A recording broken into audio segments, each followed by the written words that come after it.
getting the prescription filled, and the pharmacist didn't care. It's like, oh, here's the prescription.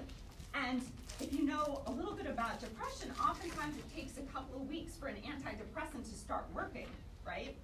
So that's what happened to me, and I remember it was almost like clockwork. 2 weeks after I started the drug, I remember I woke up one day in Ithaca, it's freezing, upstate New York is freezing, so it's freezing cold, but I opened up the blinds and I looked up and I saw the sun. I'm not gonna cry, I sort of wanna cry, but I saw the sun for the first time, and I hadn't seen it in a long time. And I started to get my life back. So, I'm sorry. Screenings are just incredibly important in terms of mental health and mental health awareness. And that screening tool helped me. It helped me get out of the depression and helped me, I got better and I was able to focus on my schoolwork and I was able to go out with my friends and have a good time and drink a little. Don't write that on your teaching evaluations. Probably illegally, I was drinking. But I got my life back, right? So screenings are really, really critical in terms of mental health care and mental health illnesses.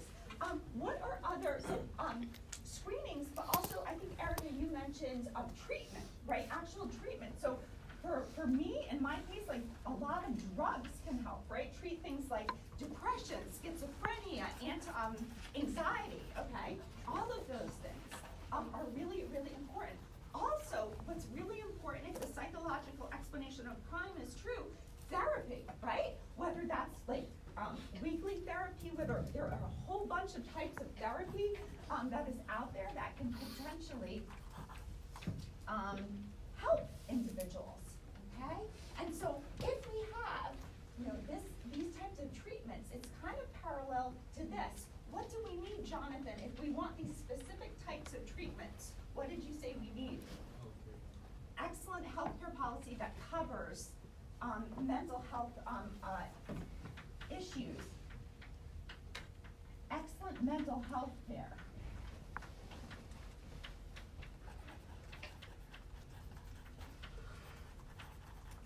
Okay. Excellent mental health care coverage is really, really important. And I would say, just as an added note, that parity with respect to physical health care, in terms of the mental health care awareness, is actually a recent phenomenon over the past several decades. Like, all of you might be used to, your insurance is going to equally cover treatment for anxiety as it would if you had diabetes. That used to not be the case. It used to be that most policies didn't even cover mental health issues, right? So this has been definitely a progress in terms of treating that, and it falls under the whole rubric of excellent mental health care coverage. Okay. So the third theory of why people might commit crime is the ecology theory. Okay. This is a particular type of criminology that was developed during the 1920s at in the Department of Sociology at the University of Chicago.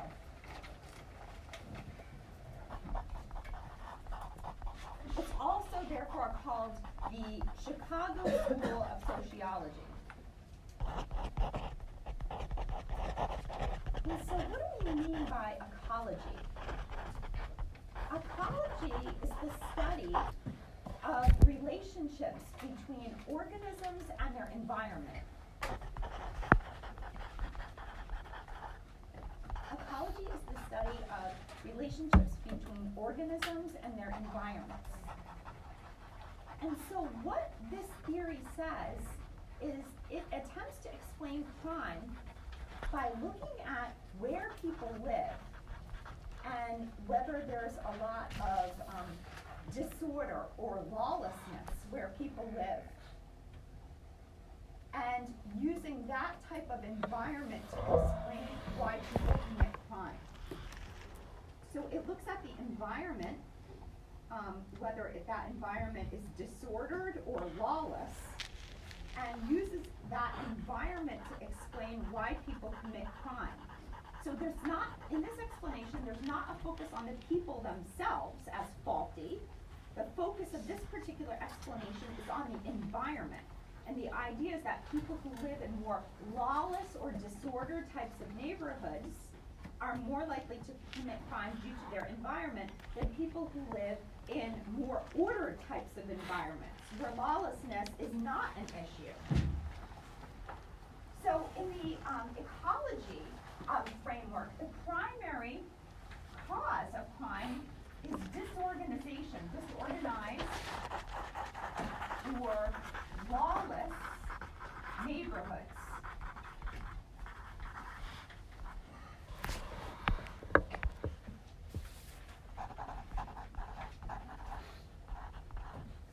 If this is the cause of crime, now let's think about what would be a solution to address this cause. Yeah, John. I would say, like, government programs, like, I guess if you target a certain audience, say, Right. or after school programs, Right. this is kind of like, mentorship programs that help people in, like, very unsafe neighborhoods kind of get through life. Right, so excellent. So if we're talking about disorganized or lawless neighborhoods, what you're talking about in terms of mentorship programs in these types of neighborhoods, you're talking about creating more structure, right? So it's going to be a lot about creating structure and there's a big emphasis in this theory about making sure that communities are empowered themselves. Community empowerment, so that they have the power to organize their neighborhoods in the way that is best suited for their particular community, and they can banish lawlessness, but giving people the tools that they need to make sure that their communities are well run and well ordered. So again, a very different view of the cause of crime. The fourth explanation that I put on the board is the strain explanation. Okay? The strain explanation. Okay? And this particular theory was developed in the 1930s as a way of understanding the reasons for crime. And this type of theory sees crime as a normal result of faults in the American dream. Okay? It sees crime as the normal result of faults in the American dream. And what do I mean by that? So, in the American dream, you've heard that phrase before, this is the American dream. We're predominantly talking about people in America achieving their goals of wealth, right? Achieving goals of the best occupation that they could possibly have. Achieving some type of status, right? That's considered the American dream. And so this explanation says that people just set those aspirations way too high, way too high and unrealistic, at an unrealistic level. We have these aspirations at an unrealistic level. And so if they're unrealistic aspirations of wealth, occupation, status, we're going to be disappointed when we don't get that, when we don't achieve those aspirations. And so we're inevitably going to be disappointed. We're going to feel strained because we're not able to achieve those goals that we've set out. We experience many, many goal blockages along the way. So it's a particularly type of American dream explanation that we're setting our goals way too high, and only a few of us are going to end up as rich as Beyonce. Okay? Yeah.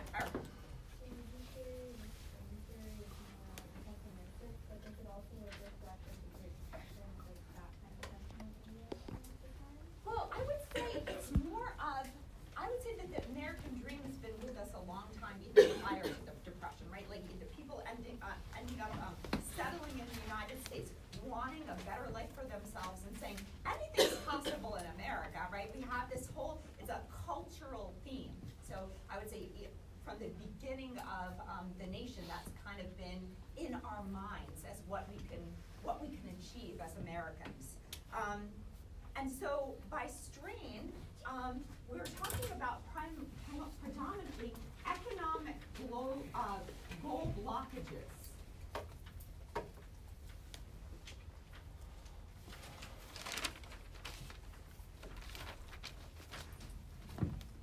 We're not going to be, like I said, most of us are not going to be as rich as Beyonce, okay? Or as famous as Beyonce. We're going to, maybe we'll strive to do that, but we're going to ultimately fall short, okay? So if this is the explanation why people commit crime, that they have all these great aspirations, but they're not able to achieve them, what should we do in order to stop this or to curb this? More investment in education.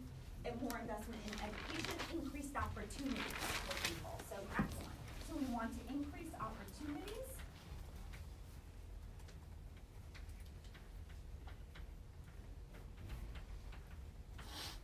Okay. Such as increase in education, opportunities,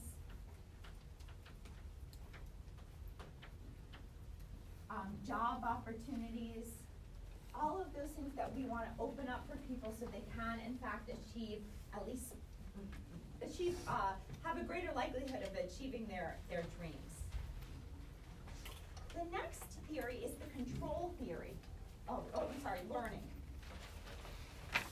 Yes, I skipped learning. The next theory is the learning theory of crime.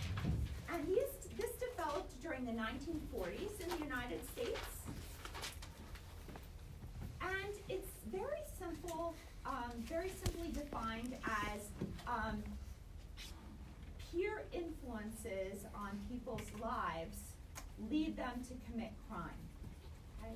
So peer influences, those who surround you, are the most important factors, and their behaviors are the most important factors in influencing whether or not you're going to commit crime. Okay? And if your peers are involved in crime and they are telling you that crime pays, then you're more likely to commit crime and think that crime pays and be rewarded for that. If you are experiencing a peer group that does not commit crime, you'll probably learn different lessons, right? So it's about peer group influences. So we often see this like with gang behavior, right? So if you're in a gang, you get this reinforcement about gang life and gang activity. And then if you ultimately leave the gang, you have a very different, and you surround yourself with different types of peer members, you have a different view of life and how crime will pay or crime won't pay. About a year ago, the cable guy came to my apartment. This is going to be relevant. And I said, hey, something's wrong with my cable. And the picture is all screwed up on the television. And I said, what do you think the problem is? He's like, I'll look. And he looked in the cable boxes and all the wiring. And I said, oh, you seem to know what you're doing. How long have you worked for the cable company? He's like, oh, about 5 or 6 years. I'm like, oh, so you really know what you're doing? He's like, yeah, I see this type of problem all the time. I'm like, oh, good. I'm like, so what did you do before you worked for the cable company? And he said, oh, I was with the Crips. Okay, and then I had to pretend that was totally a normal occupation because I'm in the apartment with him alone. So I was like, oh. And like, I'm like, oh, I'm like, what did you do for the Crips, right? Like, you had an occupation. If you ever are interested in this from an academic point of view, there's a book called Gang Leader for a Day, and it's written by a famous sociologist who actually gets access to a gang in Chicago and follows them and their activities and follows how they organize their activities over a period of time, and it's fascinating. But so I thought of this book, and I'm like, oh, so what did you do? And he's like, oh, you know, he's like, when I was younger, it was mostly like